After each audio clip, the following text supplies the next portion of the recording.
My name is Nora Whitfield, and I was 22 years old, standing in a parking garage in downtown Columbus, Ohio, holding a manila envelope addressed to me in my grandfather's handwriting, a man who had been dead for 14 months.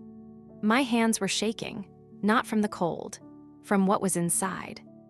The envelope had been sitting in a safety deposit box at First Central Bank since the day my grandfather, Raymond Whitfield, walked in there alone, told no one, and left it with instructions that it be delivered to me, and only to me, on the day I graduated college. That day was yesterday. My father had just called me 3 times in a row. My aunt was leaving voicemails that started calm and ended loud. My cousin Drew had texted one sentence: "You need to sign those documents, Nora. Today." They didn't know what was in the envelope. I did. I'd known for 6 weeks. And I had spent every one of those 6 weeks being very, very quiet. Here's what was in that envelope: a letter from my grandfather, a business card for an estate attorney named Catherine Voss, and a single folded document, a summary of the Raymond A. Whitfield Irrevocable Family Trust, established 11 years ago, total value just over $1.8 million. My name was on the second line. The property, a lake house on Alum Creek, 47 acres of timberland in rural Perry County, and a brokerage account, had never been in my grandfather's personal estate. It had been in the trust the entire time. It couldn't be contested. It couldn't be probated. It had been waiting for me to turn 22 and graduate, which I did. Yesterday, my father's 4th call came while I was still standing in the parking garage. I watched his name light up the screen. I let it ring. Because here's what my father didn't know.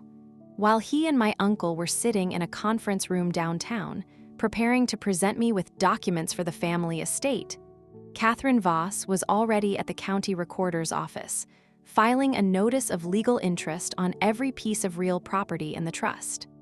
By the time they handed me that pen, there would be nothing left to sign away. But before I tell you what happened when I walked into that conference room, I need to take you back 11 years, to a summer I was 11 years old, a broken dock, and the one afternoon that changed everything.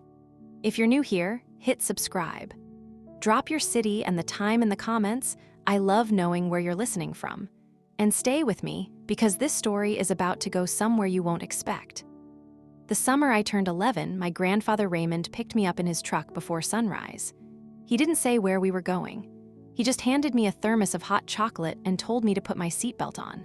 We drove 40 minutes east of Columbus, out past the highway, past the grain elevators, past the last gas station with a working sign, and down a gravel road that wound through white oaks until it opened up to a lake I didn't know existed. Alum Creek, Eastern Shore. The property had been in the Whitfield family for 3 generations. 47 acres of timber, a dock that sagged on one side, and a lake house that smelled like cedar wood and my grandmother Aliner's lavender soap, even though she'd been gone for 2 years by then. We spent that morning replacing rotted boards on the dock. Grandpa Raymond didn't rush me. He showed me how to check the grain with my thumb, how to set a nail without splitting the wood, how to measure twice. At lunch, we ate sandwiches on the porch, and he pointed out the property markers, old iron stakes he'd driven himself along the timber line. "This land has a memory, Nora," he said. "It remembers everyone who ever took care of it." I didn't know what to say. I was 11. I thought he was being poetic. He wasn't. That summer, I came back every weekend. I learned which floorboard squeaked, which window wouldn't close all the way in the rain, where the water heater valve was. My grandmother's garden had gone wild, but I cleared the beds anyway.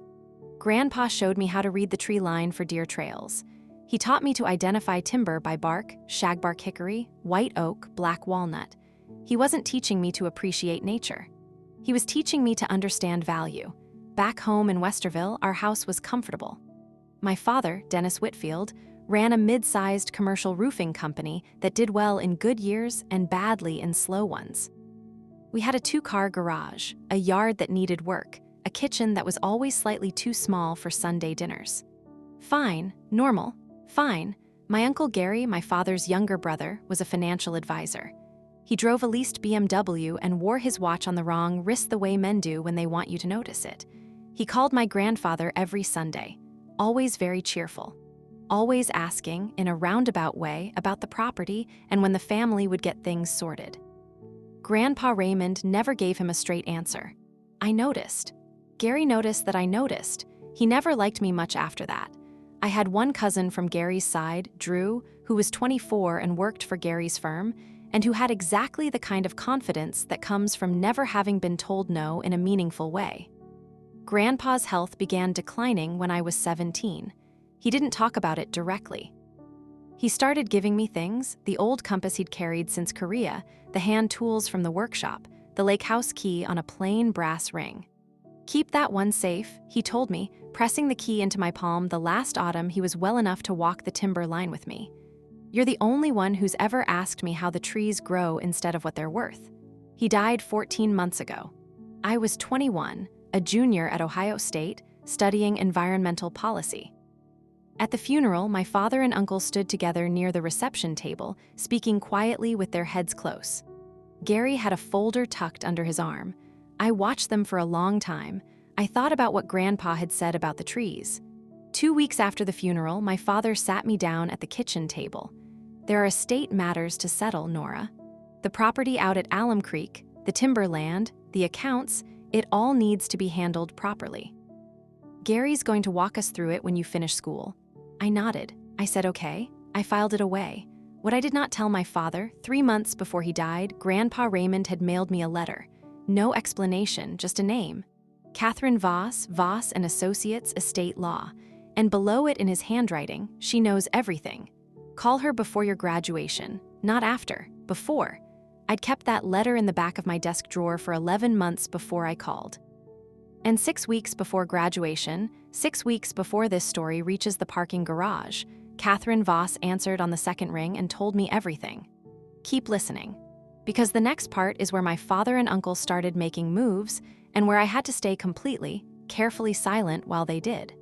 If someone you love ever prepared something for you in secret, something that protected you before you even knew you needed protecting, tell me about it in the comments. I read them all. And hit subscribe if you haven't yet, because this is only getting started.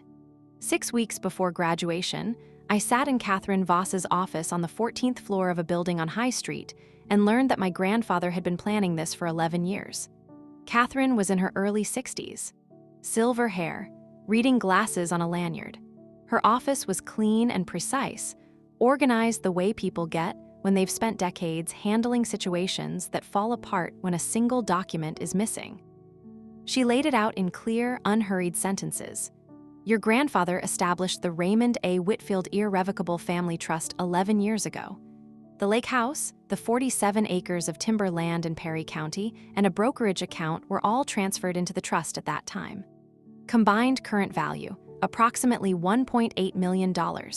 You are the sole designated beneficiary, effective upon your college graduation. I am the trustee." The room tilted slightly. "None of this property ever entered your grandfather's personal estate," she continued. "It was never subject to probate. Your father and uncle have no legal claim to any of it." I stared at the papers in front of me. My name, my grandfather's signature. 11 years ago. Why didn't he tell my father? Catherine paused. "He told me you'd ask that. His exact words were, 'My boys will sell that timber before the leaves turn.'" The room was very quiet. "There's something else," she said. "Someone has been contacting my office. Not directly, through a third-party title search company. Someone has been trying to establish whether the Alum Creek property and the Perry County land are part of a probate estate. My Uncle Gary. It had to be. I drove home. My father was in the kitchen, cheerful in the way he gets when he thinks something is already settled. He told me he and Gary had been organizing things for after graduation. He used the word family 4 times in one sentence. I counted, I said okay, I smiled, I went upstairs. The weeks that followed required a kind of patience I had never practiced before. My father mentioned the estate process at Sunday dinner. I nodded. My Uncle Gary texted me twice, breezy, casual, "Can't wait to get the family together after graduation, going to be a big one." I replied with thumbs up emojis and said nothing of substance. 3 weeks before graduation, Drew called me. He'd clearly been coached. "Nora, just so you know, Dad and Uncle Dennis have been working really hard on getting Grandpa's estate wrapped up. There are some documents that'll need your signature, standard stuff, transferring the properties into a family LLC so the tax situation is manageable. It's just a formality, just a formality. I let a beat pass." Sure, Drew. When's that happening? Right after graduation. They've set up a meeting with a lawyer. I asked which lawyer. He gave me a name I didn't recognize. Not Catherine, someone Gary had hired. I texted Catherine 2 words that evening, "They're moving." Her reply came in 4 minutes. I expected this. "Come see me Saturday. Bring nothing. Tell no one." What I pieced together later from Catherine, from the county clerk's office, and from what my father eventually admitted was this. Gary had hired a real estate attorney named Philip Morrow. Morrow specialized in estate consolidation, the legal, if sometimes aggressive, process of liquidating inherited assets quickly through family LLCs and rapid sale agreements. Gary had already identified a buyer, a timber harvesting company called Reston Land Partners, which had been quietly acquiring rural Perry County acreage for 3 years. The offered price for the 47 acres was $380,000, well below market, fast close, structured to move before any outside appraisal. Gary had also identified a developer interested in the Alum Creek Lake House. Lakefront property in that corridor had spiked in value. Estimated sale, $620,000. Total, $1 million, to be divided through a family LLC in which my father held 45%, Gary held 45%, and I, the supposed beneficiary, held 10%. $100,000. That was my cut of my grandfather's lifetime of work. Gary had been planning this since before the funeral flowers were gone. And here's the part that made Catherine's voice go quiet and careful when she told me. Gary had already signed a preliminary letter of intent with Reston Land Partners. He'd represented himself as the authorized executor of Raymond Whitfield's estate. He'd done it without a court appointment, without probate authorization, and, critically, without ever verifying that the land was actually in the estate. He assumed it was. He assumed nobody had planned otherwise. The Saturday before graduation, Catherine walked me through everything I needed to do. 1 document. My acceptance as successor beneficiary, signed the moment I met the age and education conditions of the trust. From that signature forward, the property decisions ran through me and Catherine jointly. On graduation morning, before the ceremony, before the parking garage, before my father's phone calls, Catherine filed the notice of legal interest at the Franklin County Recorder's Office and the Perry County Recorder's Office simultaneously. Both properties flagged, both titles frozen. Then she drove to the graduation ceremony and sat in the back row. I walked across the stage. I shook the dean's hand. I found my family in the crowd, my father with his camera, my Uncle Gary already looking at his phone, Drew adjusting his tie. I smiled at all of them. In my jacket pocket was the signed acceptance form. It was already done. I want to ask you something before we get to the conference room. Have you ever known something important, something that would change everything, and had to stay silent and watch the people around you walk confidently toward a wall? Tell me in the comments what that felt like. Because those 3 weeks before graduation were some of the hardest of my life. Subscribe if you haven't yet. We're heading into the room now, and nothing goes the way Gary planned. The conference room was on the 9th floor of a building Gary's firm used for client meetings. Glass table, 8 chairs, a view of downtown Columbus that cost money to have. Philip Morrow, Gary's attorney, sat at the far end with 2 folders and a legal pad. Gary sat to his left in a charcoal blazer. Drew was there too, near the door, like a man positioned to block the exit without being obvious about it.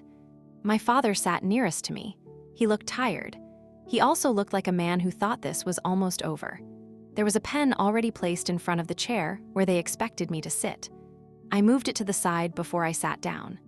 Philip Morrow opened his folder and explained the family LLC structure in a voice engineered to make complex documents sound like a minor inconvenience. The assets, the lake house, the Perry County timber, the brokerage account, would transfer into Whitfield Family Properties LLC. As a family member, I would hold a 10% interest. The properties would be managed and, as the family had agreed, likely liquidated to resolve the estate and provide each member with their fair portion. As the family had agreed, I hadn't agreed to anything. When Philip finished, Gary leaned forward with the particular smile of a man who has rehearsed the end of a conversation.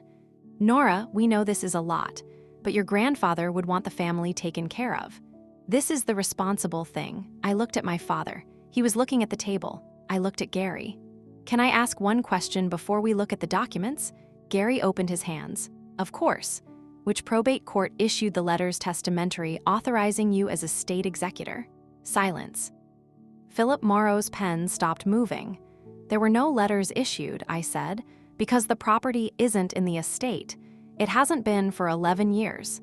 Gary's expression didn't change for a moment. Then it shifted, not to confusion, to calculation. He was deciding which version of this to use. "Nora, I don't know where you're getting that information, but the Alum Creek property and the Perry County land were absolutely part of your grandfather's. They were transferred into an irrevocable trust in 2014, I said. The Raymond A. Whitfield Irrevocable Family Trust. Catherine Voss is the trustee. I am the sole beneficiary. The trust was recorded at both county recorders' offices 11 years ago. This morning, a notice of legal interest was filed on both properties." I slid a single sheet of paper across the glass table. It was the cover page of the trust summary, my grandfather's name, Catherine's name, my name, and the recording date. Philip Morrow picked it up. He read the first 3 lines. He set it down carefully, the way you set something down when you don't want anyone to see your hands. Drew made a sound near the door that was somewhere between a word and an exhale. Gary looked at the paper, then at me, then at the paper again. "That's impossible." "It's recorded," I said. "You can pull it yourself at either county office. It's been public record for 11 years. Gary turned to Philip. Philip said nothing, because there was nothing useful to say. A title search he should have run before drafting any of these documents would have shown him exactly what I was showing him now. My father hadn't spoken. He was still looking at the table. I watched Gary decide to try one more angle. "Your grandfather wasn't well at the end, Nora. 11 years ago he may not have been fully, he was 58 years old in documented good health, represented by an attorney with 2 witnesses and a notary at the signing." I kept my voice level.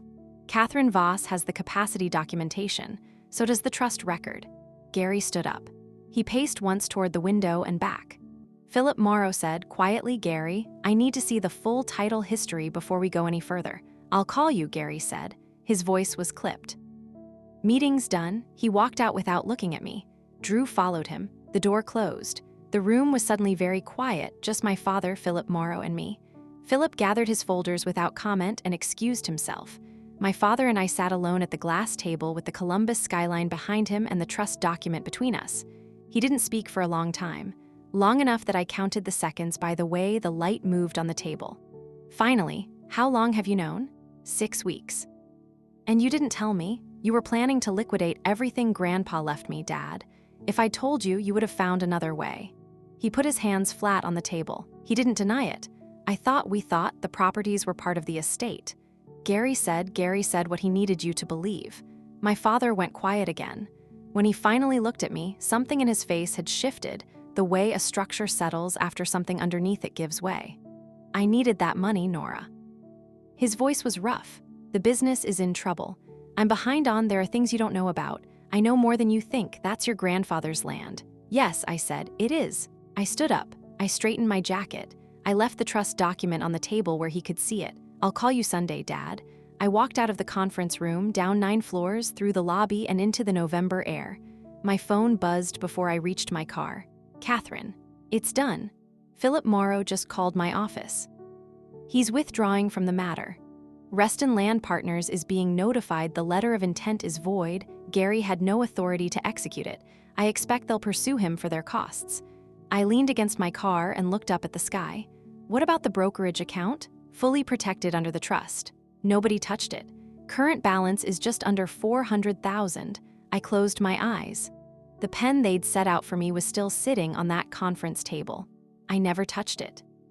The consequences arrived quietly, the way serious things usually do, not all at once, but steadily, one after another, like water finding every low place. Reston Land Partners sent Gary a formal letter within the week. The letter of intent he'd signed on behalf of an estate he had no authority to represent had wasted their legal team's time and triggered an internal audit. They weren't pursuing litigation, this time, but they made clear they would not be working with Gary Whitfield or any entity associated with him in the future. In a regional timber acquisition market where professional reputation is half the business, that letter mattered. Philip Morrow filed a notice of withdrawal from the matter and sent Gary a bill for services rendered. I learned later from Catherine that Morrow had advised Gary, firmly, in writing, that proceeding with the LLC structure without title verification had been a serious professional exposure. Gary had told him the title was clean. Morrow did not forget that. The Franklin County Bar Association received an inquiry, not from me, not from Catherine, from Reston Land Partners' legal team, regarding whether the letter of intent Gary had signed constituted unauthorized practice of estate representation. That inquiry was still pending the last time I checked. Gary's BMW lease came up for renewal the following spring. He did not renew it. Drew stopped texting me. My father called on Sunday, as I'd said he would. We met at a coffee shop near his office, neutral ground, the way you pick neutral ground when you don't yet know if the meeting will be a conversation or a confrontation. He was there when I arrived. He'd ordered already. He was wearing a flannel jacket I recognized from years ago, one of Grandpa Raymond's I realized that he'd taken from the house after the funeral. He didn't try to argue the trust. He didn't bring a folder. He sat with his hands around his coffee and looked like a man who had spent a week sleeping badly. "I owe you an apology," he said. "Not a negotiation, just an apology." I waited. Gary told me this was all standard, that it was what your grandfather would have wanted, that the LLC was a tax tool. He paused. I think I knew it wasn't right, and I let him tell me what I wanted to hear because I was scared about the business and I didn't want to look at the other option. What was the other option? Asking you directly. Telling you we were struggling, treating you like he stopped, like an adult. I looked at him for a moment. How bad is the business? He told me. It was worse than I'd thought. 2 major contracts lost in the same quarter, an equipment loan past due, a line of credit nearly exhausted. The numbers were specific and he didn't soften them.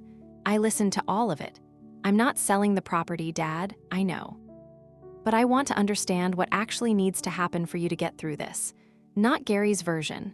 Yours. He looked up. We talked for 2 hours. At the end of it, I had a clearer picture of my father's situation than I'd ever had, because for the first time, he'd talked to me about it honestly instead of managing me toward a conclusion he'd already reached. I didn't solve it for him. That wasn't mine to solve. But I gave him Catherine's number and told him she had contacts in commercial lending who specialized in small business restructuring. Not charity, not a loan from me, just a door I could open. He called her that week. Catherine, for her part, handled it with the same precise, unhurried competence she brought to everything. She liked my father, I think, or at least, she understood that he was a different category than Gary, scared rather than scheming. The distinction mattered. The timber land in Perry County, I enrolled in a forestry conservation easement program through the Ohio Department of Natural Resources.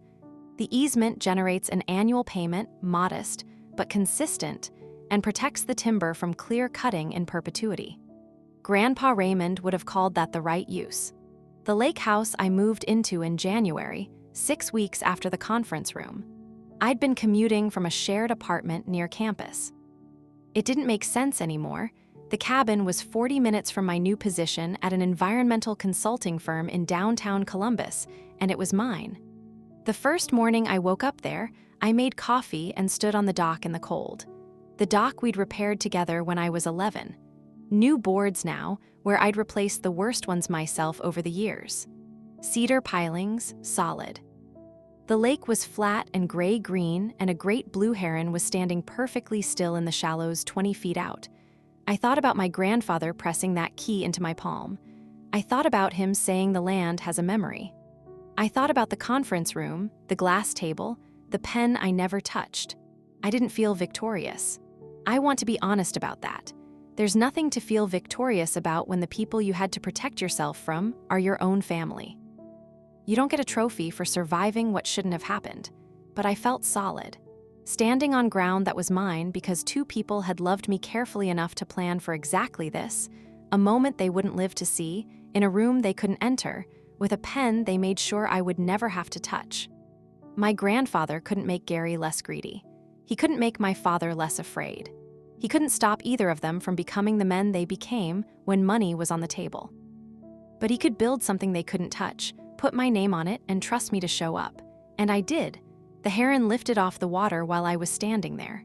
2 slow wing beats, then a glide so low the wingtips nearly brushed the surface. I went inside. I made breakfast. I sat at the table my grandfather had built with his own hands and opened my laptop and started work. Grandpa Raymond had one more thing in that envelope in the safety deposit box. After the trust summary, after Catherine's business card, there was a folded piece of paper in his handwriting. One sentence: "You always asked what the land needed. That's why. That's why. If you're listening to this and you feel like the people who should be protecting you are the ones you need protecting from, I want you to hear this. Sometimes the protection comes from people who are no longer here. Sometimes they built it years before you needed it.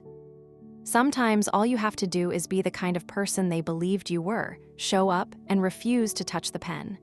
That's not nothing, that's everything. I want to ask you something before you go. If you could leave one thing to someone who would actually take care of it, a place, a piece of land, a promise, what would it be, and who would you leave it to? Tell me in the comments. I read all of them. If this story reached you, share it with someone who needs to hear it. And if you're not subscribed yet, I'd love to have you here for the next one. I'll see you in the comments.